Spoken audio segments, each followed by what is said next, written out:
దేవునికి స్తోత్రం కలుగును గాక. మీ అందరికీ నా హృదయపూర్వకమైన వందనాలమ్మా. దేవుడు మిమ్మల్ని మీ కుటుంబాలను దీవించాలని ప్రతిదినం ప్రార్థిస్తున్నాను. సంఘం కూడా ప్రార్థిస్తూ ఉంది.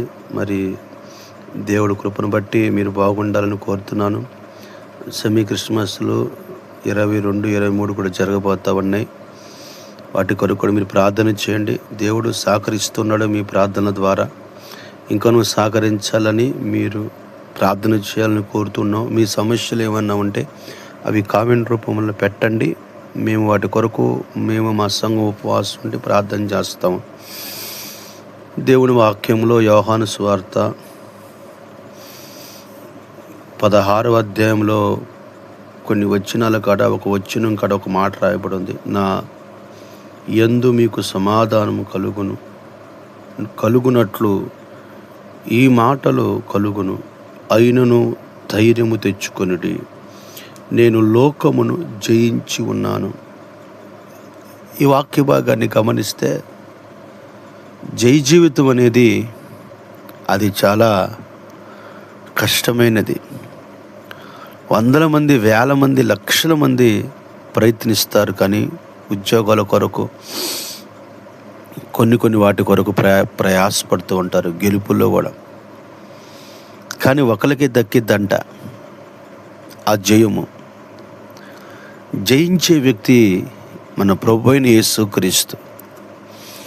జయాన్ని పొందుకున్న వ్యక్తితో మనం ఉన్నప్పుడు మనకు కూడా ఆ జయం కలిగిద్ది. కానీ దేవుడు అంటాడు, నేను లోకమును జయించాను. ఆయన లోకం మొత్తాన్ని జయించాడు. కానీ నువ్వు నీ కుటుంబాన్ని జయించలేకపోతున్నావా? నీ బిడ్డల్ని జయించలేకపోతున్నావా? వారు ఎదురు సమాధానం చెప్తా ఉన్నారా?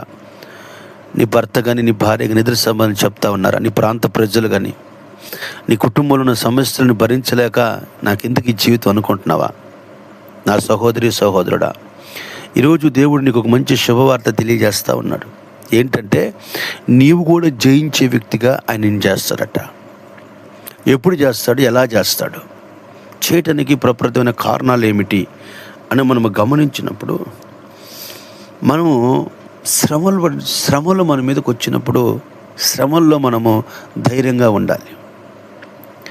శ్రమ కలిగినప్పుడు కృంగిపోవద్దని వాక్యం సెలవిస్తూ ఉంది. నీకు శ్రమ వచ్చిన వెంటనే నువ్వు ధైర్యంగా ఉండటానికి ప్రయత్నం చేయాలని ప్రభు కోరుతూ ఉన్నాడు. దేవుడు చెప్పే మాట యందు నమ్మకము, విశ్వాసం ఉంచినప్పుడు దేవుడు నీకు ఆయన జయాన్ని ఇస్తాడు. అంత మాత్రమే కాదు, కానీ మనుషుల మాట కాదు లక్ష్యం ఉంచుట కాదు, కానీ దేవుడి మాటలు ఎందుకు లక్ష్యం ఉంచు.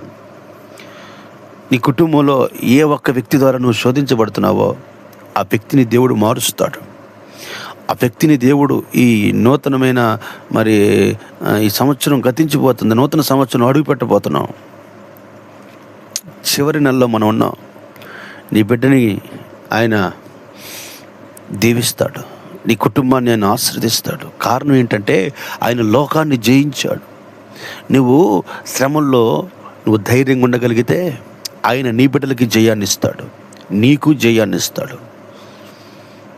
నీ పరిస్థితి బాగలేదు, నీ జీవితం ఇంతే అయిపోయిందని మనుషులు నిన్ను ఒకవేళ అంటే, నువ్వు దేవుడు నీతో చెబుతున్నాడు, నేను నీకు సహాయం చేసేవాడిని.